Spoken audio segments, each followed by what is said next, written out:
Welcome back to Secondhand Sellers. I'm Sarah. And I'm Klayton. And today we're going to be talking about the ethics of reselling. So. Do you have some thoughts? I have some thoughts. Yeah. So resellers can generally get a bad rap. Mm-hmm.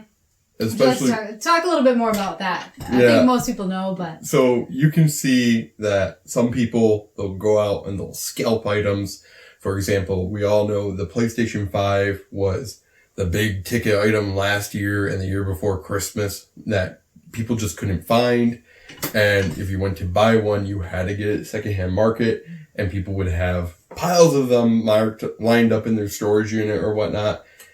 Or they can be over greedy. For example, American Pickers is a good example of it, where you have Mike, who will generally give people a very fair offer for things that he wants to pick up, versus his co-host, and I always can't remember his name. We'll put it up on the screen or something, but he will lowball people and then revel in the fact that he lowballed them so much to get a good deal, versus giving them a decent offer where both of them are going to be happy. Mm-hmm. You don't want to insult the seller. Yeah, you don't want to insult people. Granted, if somebody comes along and they put a $1 sticker on something that you know you're going to be able to make $20 on, you don't go, well, here, I'm going to give you $5 for it. But, like... You're paying what they deem a fair price. But you're not actively working to cheat them. Yeah, you don't want to be aggressive on your tactics. Cheat them is a good way to put it. I think another one you see sometimes is resellers who will go into an estate sale or wherever, and they'll just clear the shelves. Mm-hmm. It goes along with the greed thing, but they won't leave anything for anyone else. And I've experienced this sort of like feelings about resellers as a buyer before I got into it. Trying to find deals for myself, for my own house, trying to get good quality things for not a lot of money. And you know that a reseller came in and took all the best stuff early on to go and sell it for more.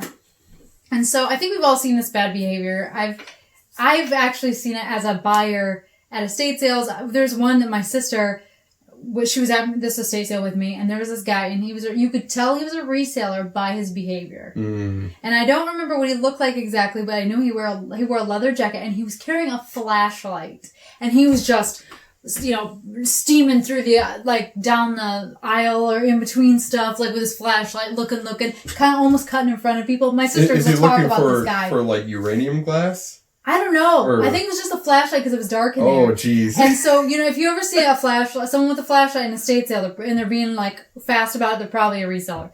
And Hannah still talks about this guy to this day because he was so pushy. She was like looking at an area, and here he comes with his flashlight, charging down the aisle. And like, that is rude. If someone is there looking, just because you're making money off it doesn't give you a right to like go past common courtesy, to push past people or be aggressive about snatching things in front of them. It's just not it's not okay. And I think those of us who want to resell with integrity are sometimes tarnished by these people who are because if you tell people that you resell things online, sometimes it's like, oh, you resell things online. And whether that's, some people will think that's not a real job, or others will think you're intentionally trying to cheat people by, supply and demand. It can give people who just are repurposing, rehoming items that were going to be neglected and left behind to the correct person who wants to buy it a bad rap. It can be, yeah. So on that vein, I definitely have some personal boundaries that I try to put in place when I'm reselling, when I'm looking for things to resell. I'm often out there doing both at the same time. I'm just looking at secondhand stuff to see what's out there, and some of it might be personal and some of it might be professional, and I might have both in the same order. That happens a lot. sometimes it's something that I would keep if it doesn't sell, you know? So I'll let you go first. Do you have a specific set of like a code of ethics, if you will, that you follow, or at least that you take into consideration when you're out looking? Overall, when it comes to like getting a good deal in relation to items that I'm picking up, I'm not going to go out of my way and, like you said, clear out everything that is there for a good deal just for the sake that there are multiple days to a sale and you can always go back the next day. You don't need to just stock up on, well, they had pairs of pants and every pair was 50 cents. Might as well grab them all. It's more like find the ones that you know. All right, I'll put $3, $4 into getting some of these, but you don't need them all. And there's other people that do need some of these goods that are going to reset to garage sales. That's why they're out there. It's almost hoardery. A little bit. You don't want to come to your shop and then just be like, well, like my shop is right now, because I did a whole bunch of garage sales throughout the summer and haven't listed as much as I should. But you don't want to consistently be hoarding up the same items over and over without actually being proactive, because you're sitting on cash that's tied up in assets and not liquidating it. So it's a problem for you as a reseller financially, but also a problem because you're greedy and you're taking everything. It shows me in a bad light if I go to a sale and I go, wow, this is a great deal, and I just grab everything. And it's obvious you're not in this. It's not for you. Or right. whatever. Like, I'm not going to buy children's clothing and women's clothing if it's a great deal just because it's a good deal and I can make money off of it. When do I really need it? Sure, could I make an extra $5 if I bought the kids' clothing that they have marked as a quarter each? Yeah, realistically, but I don't need it. Do you really need it? No. Leave it. I think kind of to your point too is when considering these things, timing is a big one. So if you go to, like you said, there's multiple days to a sale often. Some garage sales, estate sales are both like this. Thrift stores, a little different. Yeah. But if you go in first thing at a sale, it's a different thing for you to take everything of value from the first day of the sale. Pause us for a moment as we listen to the dog bark. Puppies. Anyway, okay. Back to where we were. The first day of the sale, if you go in and take everything of value, everything that's cool, that's different than showing up an hour before they close on the last day and then cleaning them out. Yeah. Because at that point, one, they want you to. Yep. Because otherwise they're loading it up in they have to deal with and it. Taking it to Goodwill. And I would even say, especially with a garage sale, it's especially true. Most of these people just want to get rid of it. They want it out of their face. So it's not a big deal to show up 30 minutes before closing, an hour before closing, and take a lot. They will probably be happy they're taking a lot. And at that point, most people have already stopped by that are going to stop by. Estate sales, very similar. You can get some great deals on the last day, especially towards closing, because they're getting ready to shut the door and lock it, and no one else can walk in here. And so whatever they sell in that last hour, half hour is end of the sale, unless they, sell it somewhere else through their company. And I don't know about you, but I've even had times where you go to an estate sale on the last day, and they'll give you a better deal because they want it gone. That's when you can get the greatest deals often. And if you're willing to bundle, that's great. And I think at that point, other people have had ample time to come in and buy things for themselves if they need them, or if they're just not a reseller and they want them at a good price, because I think we all should be able to get a good deal on things. And so I think thinking about that, considering your timing, is part of being ethical especially when you're buying in large quantities, I think.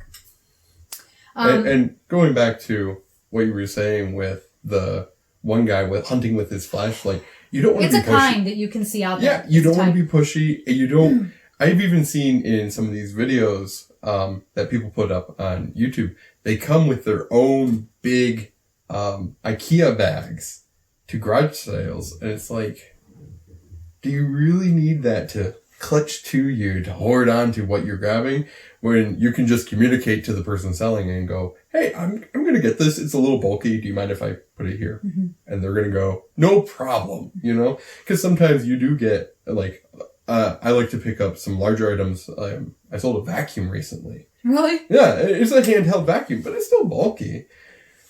And at that sale, I was like, I'm going to get this. And I put it around over by the seller, and I moved on, kept looking at other stuff.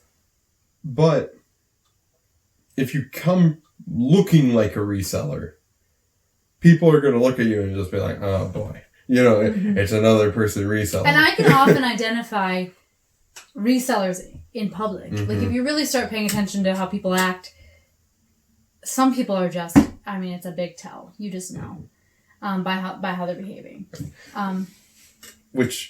So I don't know about you. Do you often look up items before you buy them? I do, actually. Yeah. I will not. I would say I often. Mm-hmm. Sorry. I keep, I have the eBay app and I will use it on there and kind of look, because some things, it's especially true if I'm going to pay a little bit more. So if I'm getting it at a thrift store or something where I'm going to be investing a little bit more in it, I want to kind of get an idea if it's worth my time, worth my effort. I do think it's a little different at the thrift store just because it's not going specifically to an individual where they are, they don't know the value of what they're trying to sell. It's more of a corporation. Yeah, and so I don't garage sale as much as you do. Yeah. Your garage sale process is a little better bit. Than mine. But even still at an estate sale, same thing.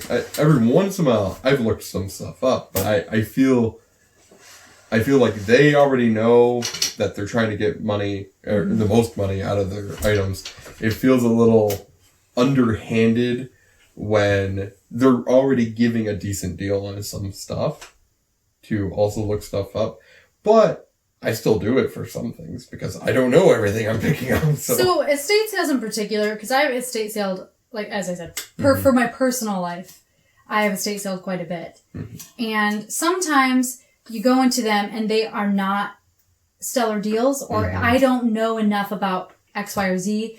And I look at the price tag and I'm like, that is way too much. And it's because I don't know much about it. Yeah. You know, or because they're claiming it's something, like I told you, that we have this like sort of Chinese painted pot downstairs.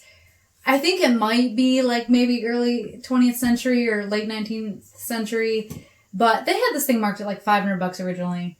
And I did talk him down a lot. I went on the last day, it was still there, of course, because it was way overpriced. And this was an estate sale company. This was not an individual selling their thing. So this is just business. Yeah. And this is something I get we got it for our house. But one of my arguments there was, I don't know that it's actually what you're saying it is. Yep. So I can look at it and say, it looks kind of old. I can look at it and say, it looks hand-painted.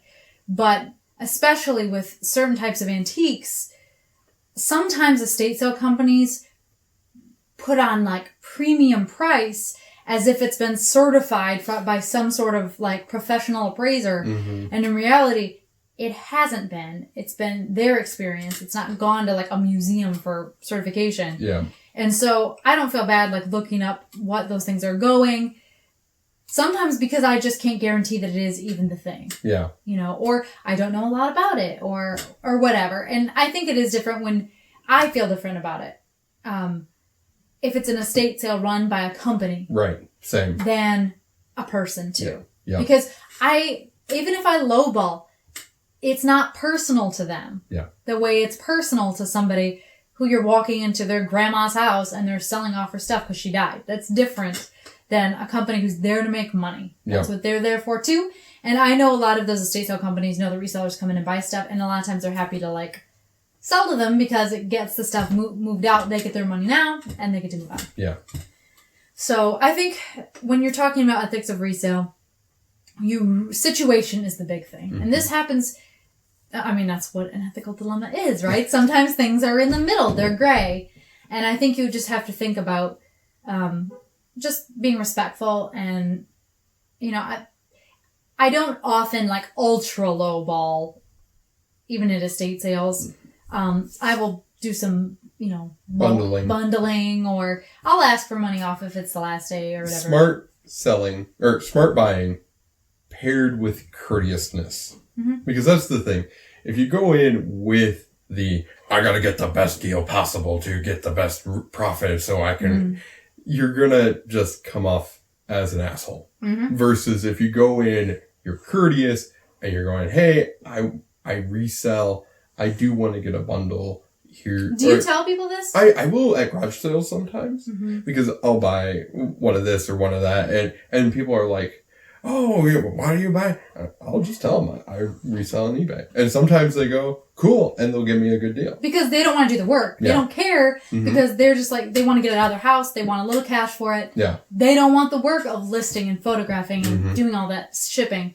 So some people don't care. Yeah. Some people don't care. I've only had like one time where the person obviously cared when I was like, oh yeah, I resell. And they're like, oh really? And they just got a really bad attitude. But most of the time, they're like, oh, really? That's so cool. What else do you want that I can push off on you? Yeah, they're like, we can make a good deal. I'm like, all right. And I go from spending $10 to like 30 or 40 because they're able to go, well, how about if you want those, how about you take these instead as well? And we can I'll cut them in half deal or half price.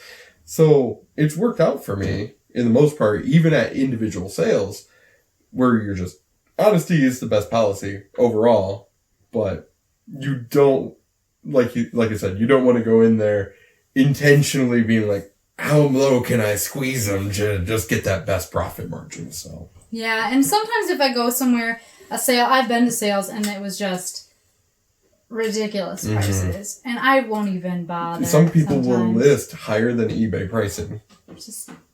You cannot get premium for this item that is obviously worn, or it's just not the market. And I see this. I talk about estate sales a lot because I have a lot more experience with estate sales than I do garage sales. But I find that sometimes you go in there and they're trying to get like list price for art and stuff, and the likelihood that it's some random estate sale in the state that we live, that you're going to get the exact right buyer for a $3,000 piece of art, even if it's technically worth that on the art market, is very low.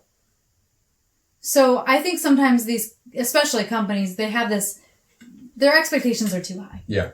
You can try to price it at that, but the likelihood is that that exact buyer for that piece is not going to walk into this estate sale. Yeah. And I can tell you this from firsthand because I showed you the pieces of art that I picked up. I picked up 3 pieces of art at an estate sale. They were artist signed prints. They were pretty good quality looking.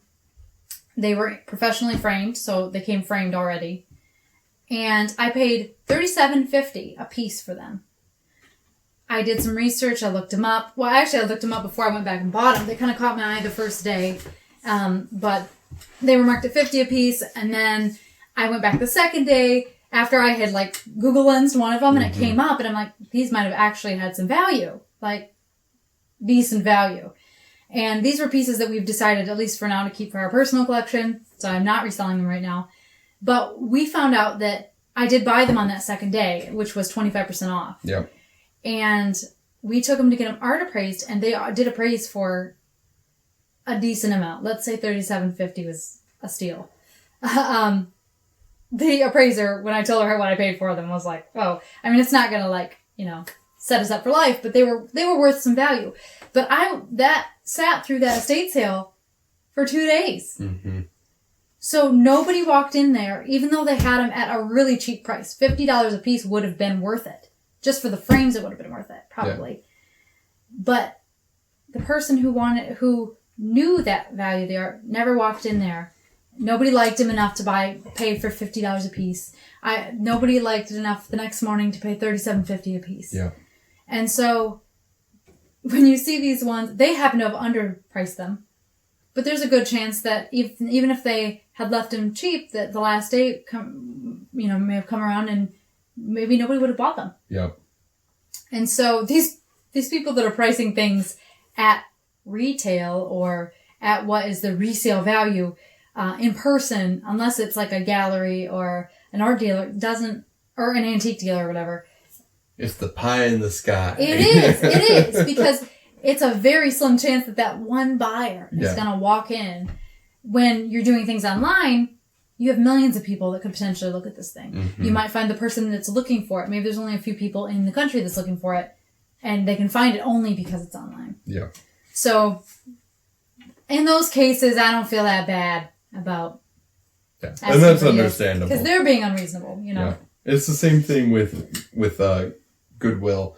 It's a corporation, so when you go in, they get their stuff for free. They get their stuff for free, and when you go in, it's like, whoa, they only listed that for $2, and you throw it in your cart, and you're like, I'm gonna make $20 off of that. Mm-hmm. I don't feel bad at all. But your average consumer too is not gonna pay $20 for something Goodwill. Yeah. And I maybe you noticed too, there was a specific period of time, which probably a lot of you comment in the comments if you're seeing this too, or did see this. I've noticed it's gone down.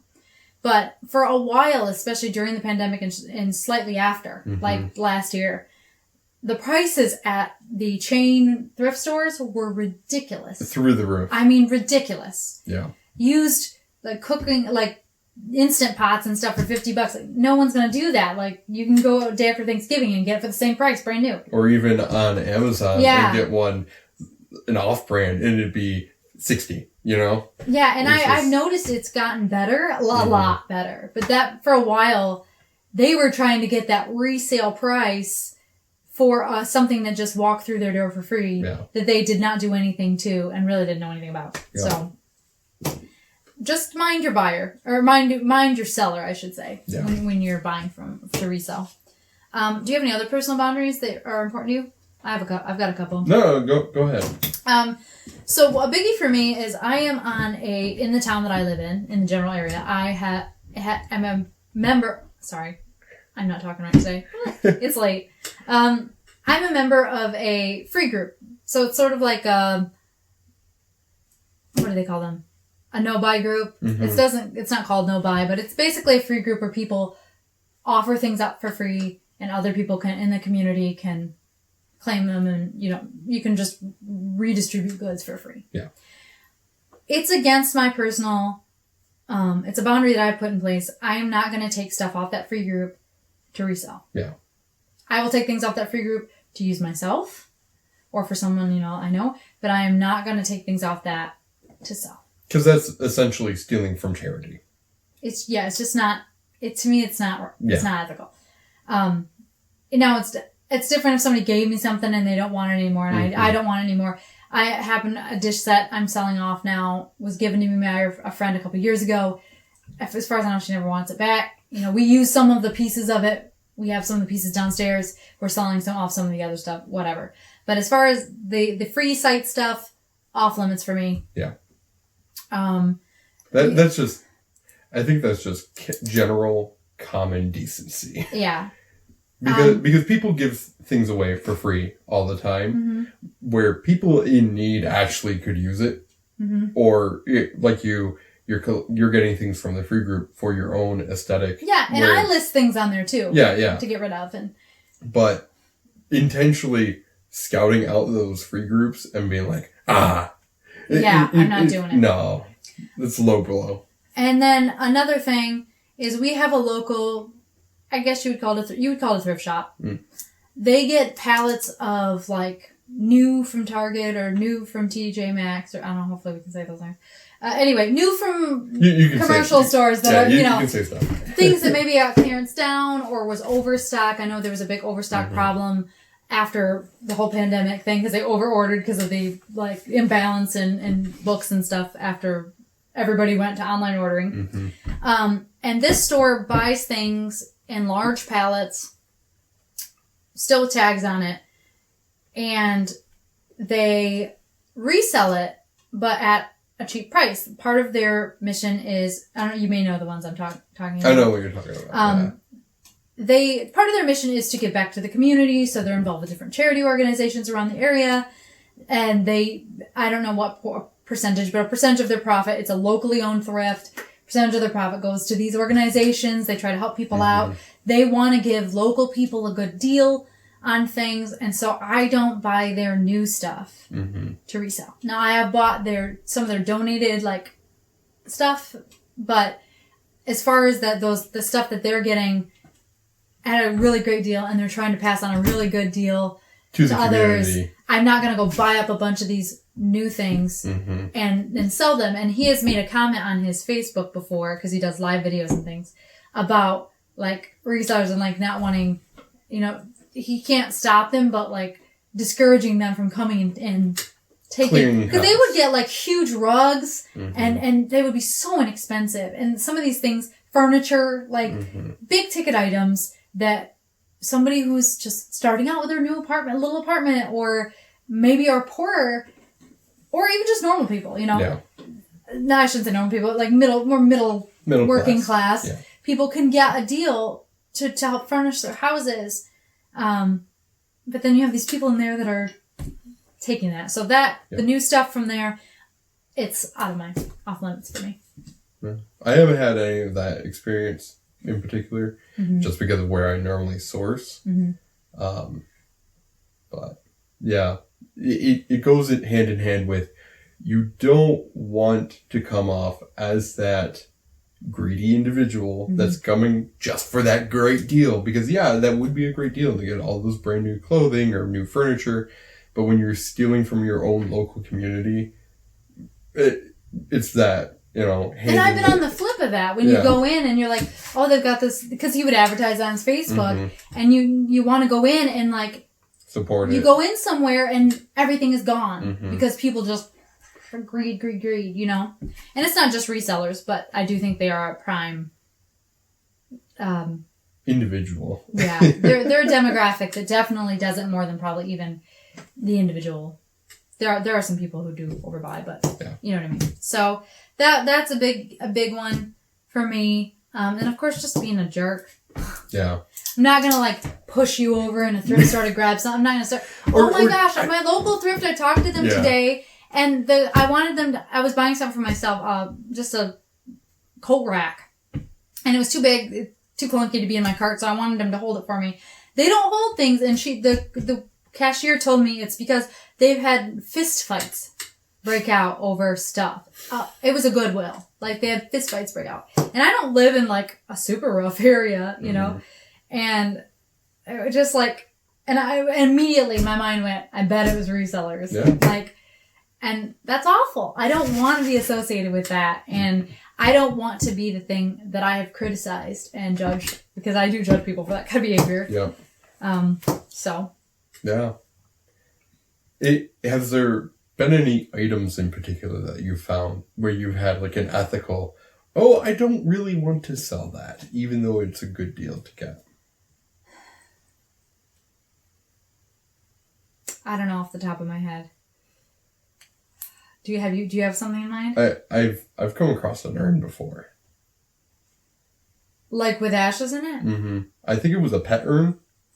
But it was an urn, and is there a market for that? Yes. What? There's a market for that, but it was just like, I took it up to it was at Goodwill. Well, it was at Goodwill, and and I took it up to the front counter because I'm like, I don't think you guys should be selling this, and they're like, oh well, it's fine, it's not human remains. I'm like, I don't think you should be selling this, though. And they ended up taking it and putting it behind the counter. But that's just kind of one of those things where you can find, or like people can find, intentionally hunt for ivory and seal fur and stuff like that. But I've never come across anything weird like that. But just an urn is weird enough as it is. So yeah, that is weird. And I would like to learn more. How do you know there's a market for it? There's a market for everything. There's a market for everything. All right, people you are weirdos out there buying urns with ashes in them. I'm fine if you buy an urn without ashes, but it's a little weird. That is weird. When you're buying urns with ashes. Yeah, I've not come across too many things like that I've really had like a serious conviction of. Not that I can think off the top of my head, but I've not been doing it super long. You know, sometimes you go into people's houses, especially estate selling and stuff, and it's like, it's a little sad, you know? you see like their personal things or like not. Now, when I say personal things, like obviously like clothes are a personal thing, but like pictures, like family mementos, things, and that no one cared. Yeah. Like that's kind of sad. We do sell photos sometimes that have gotten separated. My sister, I will say this, my sister has a little bit of an ethical, or sentimental, however you want to put that, dilemma about certain photos if they have a name on them. Or if she finds, like she ended up, she was going through some of her personal collections because she's had vintage and antiques that she's collected just to keep. And she was going through things now that were reselling to like pare down her things that she doesn't really need. And she pulled out a giant box of photos that she had gotten somewhere, like old photos, vintage and antique photos. And some of them had the same person in them repeatedly. And we know this person's name. And so part of her wants to just go to the, like, historical societies and things and either let them copy them or give them to them because that was somebody's family. And like, and I have some, I'm not deep into genealogy, but I have some interest in it. And I know if I wanted to, you know, like, if someone had my family photos, I might be interested in seeing them or owning them. And so there is that little bit of thing. It's different if you have a photo that has no name. I don't know. You don't know who that is. Right, you know, you could maybe scan it and put it on Dead Fred online, and maybe somebody would recognize it. But it's not the same as when you have like a location and a name and what's that? What's Dead Fred? Yeah, it's a genealogy website where you can post photos and you can tag them with the area, or if you know the area, or if you know the name, you can tag the name. And it's basically it's a database of photos that maybe you don't have a home with the people that they belong with. That's super interesting. Yeah, it's a genealogy thing. So there are sites like that you can list those items. There's a couple of things, like for instance, my sister, again, was going through her things, and she had a military uniform. She has a suitcase with the guy's name on it. She knows where he was from. And that is one of those things that like she's kind of on the edge about whether we should sell it or whether she should try to find the family.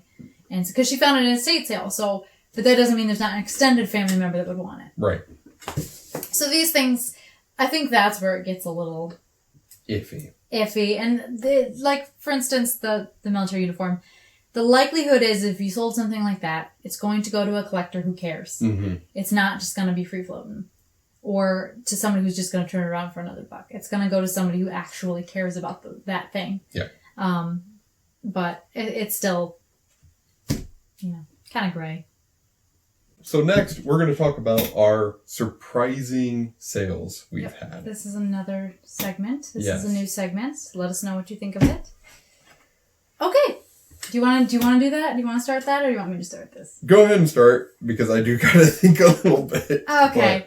So I just think I don't have anything like at this point that's like really big, standout, monumental. There's a couple of things that I think sold faster than we expected. There was a couple of times we sold some books that maybe came out of my sister's personal collection that sold really fast, and books aren't always a fast seller on eBay.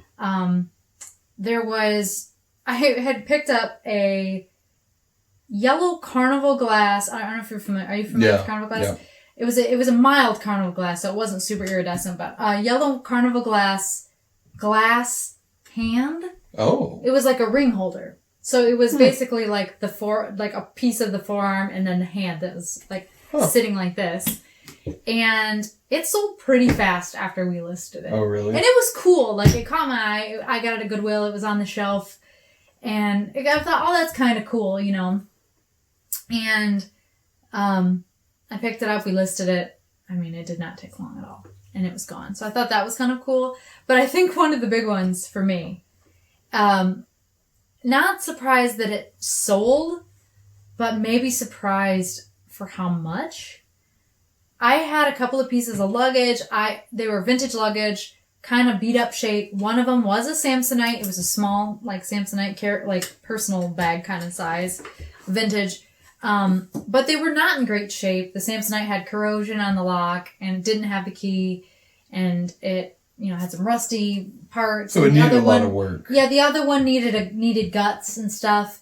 And I was just listing them together. I wanted to get rid of them out of my house. I was done with them. And so I listed them. They sold for $20, which isn't a lot. But the person paid $52.54 in shipping on these things. Was it international or no? No. Oh. But because of the bulk. Yeah, because that was I'm not always 100%, like sometimes we do make a little bit on the shipping depending. And in this case I think we did end up making it, but I had put in like big specs because I knew it was going to have to go. They were going to have to go in a big box because they weren't huge pieces of luggage, but once you stack them up, they're, yay big. So they had to go in a big box. Yeah. And for some reason even if it's lightweight, because they weren't that heavy, but something about box size, you just get charged through the nose. You're just eating up more space in the truck. It's crazy. Even if it's light, they're like mad about the big boxes. Yeah. And so I didn't have much of a choice. I tried like getting in the smallest box again, and I ended up having to send in a big box. But the estimated amount of shipping for that was $52.54, and they paid it, and then paid me $20 on top of it for these vintage, not pristine, needed some work. The Samsonite did have the interior part to it still, and I think it probably could be rehabbed to, be used. And Samsonite is a valuable luggage anyway, but yeah, that was kind of surprising that sometimes it's surprising to me the amount of shipping that somebody is willing to pay. Yes, it is. They usually ask for a little bit off the item. Selling price, which of course is fine. But we actually made a decent amount on that because it didn't cost me $52. But for some reason, I don't know if you've noticed this, and I'd be interested to find out, but eBay really overestimates shipping sometimes. Yes. I mean, by a lot. Well, even if you put in exact specs sometimes. I think that what that is, eBay gives you a discounted rate. Mm-hmm. And so, for whatever reason, I don't know why they do this. They'll give the seller the discounted rate that they get with USPS. Mm-hmm. Versus giving the customer the discount. Oh, I know why. Because they take a cut of the shipping. Have you ever paid attention to their fees? When they do their fees, and I think, don't come at me, eBay, but I do have a bit of a problem with how they calculate their fees, because if you look at it, they calculate their fees based on sales tax, which in our state we have, and based on the shipping cost. And so when they calculate the final value fee, it's based on the entire amount that the people paid, even though the seller does not get like sales tax at all. Yeah. And the seller also has to like take shipping out of there. Jeez. So I bet anything they do that so they can take a cut off the top. Yeah. And you can still maybe have enough to, I don't know. It would be interesting to know. But I have noticed that they overestimate shipping quite a lot for the buyers. A lot. I think out of all the items I've sold, I've only had to pay extra into the shipping like twice. And one was a golf club. That's because golf clubs are so long, but I was still making good money, and I was only out by like an extra $1. So it was like, whatever. But when it comes to customers paying extra, the reason I asked about international, I sold an alarm clock recently. The customer only paid like $12 for the actual alarm clock, and they paid more than $30 for shipping. Because I don't do the specific international shipping. I just do it through the distributor where I email it. Wouldn't that be nice? I ship the item to the eBay distribution center, and they send it internationally, and it went to Switzerland. What was this alarm clock? It was just a 80s little digital alarm clock. Switzerland is the place of timepieces. Yeah. They could have a fine mechanical timepiece. Yeah, but whatever. People are going to pay what they're going to pay. Yeah, it was just like, all right, cool, I guess. Now, what sucks with that, with the international sales at least, you still get only the profit of the general national shipping. So, or domestic shipping. So it was marked at like $8.50 domestic shipping, but shipping it to the distribution center only cost me $6.50. So I pocketed an extra $2, but sort of like a handling fee. Yeah. So yeah, it is what it is. It does surprise me sometimes what people pay, because like when I'm buying things online, shipping, I do notice it. Yeah, it's a factor when you go to buy something. It is, something. and it's a factor sometimes. I don't know if you feel this way, but when I'm trying to price things to sell, sometimes I will give people a cut on the shipping, and I'll be like, oh, $5 flat fee, because I know this item is not so valuable that someone's going to want to pay what I'm asking plus a bunch of shipping. Yeah. And so, I don't know. And in general, the cheapest that eBay will put the shipping for the customer side is anywhere from $6.75 to $8.50 or something along those lines. So by doing that flat shipping, you can give a better deal to somebody, especially if they're located in California, which is the, what do they call it? Area 4, UPS shipping. Oh, I don't know anything about that. Well, so, America is split up into 4 or 5 distinct quadrants of shipping. And so depending on where you are and where it's being shipped to will dictate how much that item costs to ship to those locations. I mean, it makes sense. Based off of the distance item. And whether it's going to have to fly and all this kind of thing. Yeah. So, if you're shipping, like from us in Michigan, if you're shipping to Ohio or Indiana, Illinois, a few of the other outlier states, that is all within District 2. And so that will be like the cheapest. It's like $4.50. Which makes sense because they can drive down there in a day and it's gone. And the further out you go, especially when you go out west, I think California and all that is District 5, or it's either 5 or 4, and then Alaska and Hawaii is 5. I can't remember exactly. But that's why it shows, like, when you list an item, it will be a price range of this price to this price, just because where is it going to go? But I've shipped quite a lot to California. Yeah. Florida as well. Florida, a decent amount. They like to shop down there, I guess, on the eBay. I think it's back to those nice older retirees. Yeah, maybe. Another thing, I did think of something else that was kind of a surprising sale. We listed this, I may have told you, I can't remember if I said it on camera or not, but it was a sort of vintage 50s style radio. So it was really stylized case and everything. It was pretty cute. My dad found this thing scrapping. So he literally picked it up in the garbage. And my sister, I think, kept it for a while and then decided, no, it's time for it to go or whatever. So we listed this thing. It wasn't in perfect condition at all. Like, it had a wasp's nest inside of it where somebody had probably stored it in their garage. And the case wasn't perfect, and we didn't plug it in. We didn't know. I don't know anything about, like, it's a tube radio. I don't know anything about, like, the repair for that. We are not professionals on that, in that end. So we disclosed all this. We took there was a picture of the wasp's nest in there. We don't know if this works. It may be for decor only, unless you are a project person and it's as is, whatever. Someone bought that thing, and they bought it from, if I remember, pretty quickly after we listed it. Yeah. And I think I shipped it out west. It might have been California. But what it was is this person had just bought one like it at a flea market or something. And I think that they bought a pink one and this one was blue. And they were going to display them together. And so they bought it because they wanted it for the aesthetics of it. And that just goes to show one man's trash, another man's treasure. Yeah. People are willing to buy almost anything. But it's like we found that buyer like fast, which was so crazy. So, did you have anything else that was surprising to you? So I bought I'm gonna just say it, an ancient Palm Pilot. This thing was in the box from 2006, and so we're knocking on 20 now. 20 yeah, years. It old. I didn't know if it worked.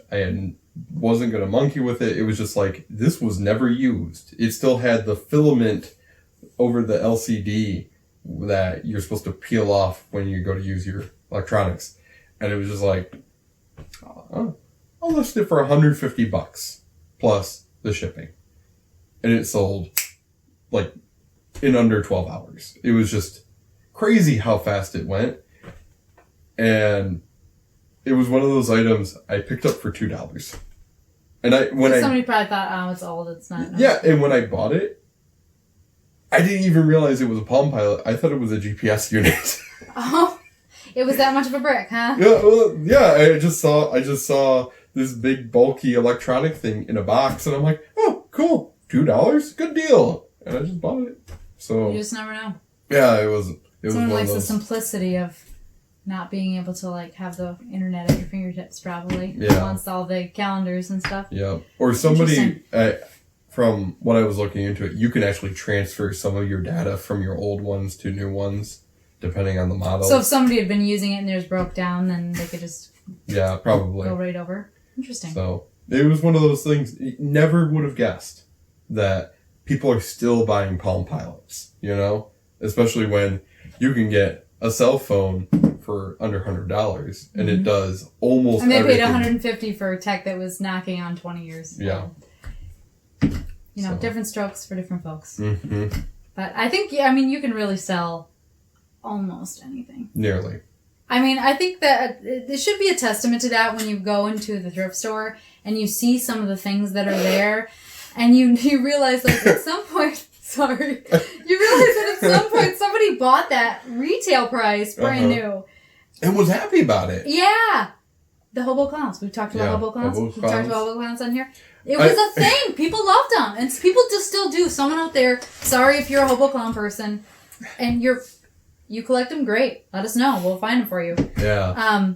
But you just never know. Taste varies so much. Mm-hmm. And some people just like weird things. Flash image of the times I've been into Goodwill, though.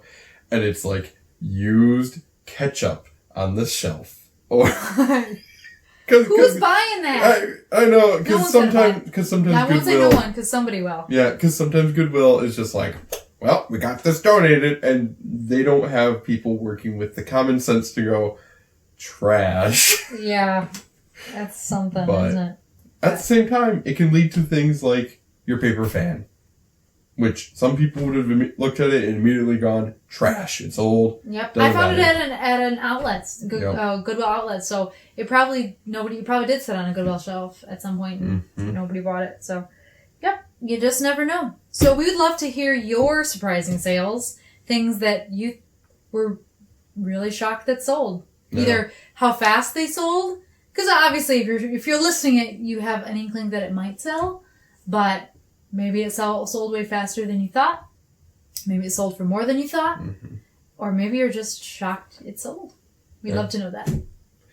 Well, thank you for joining us for this episode. It also, if you have any of your own personal ethical questions that you encounter when you're out there sourcing for things to resell, or you've seen behavior that you're like, wow, do people look at me when I'm out there buying stuff? Mm-hmm. Go ahead and post them below. We'd love to hear from you. Yeah. I like opinions. Thank you. Yep. Until next time. See ya. Bye.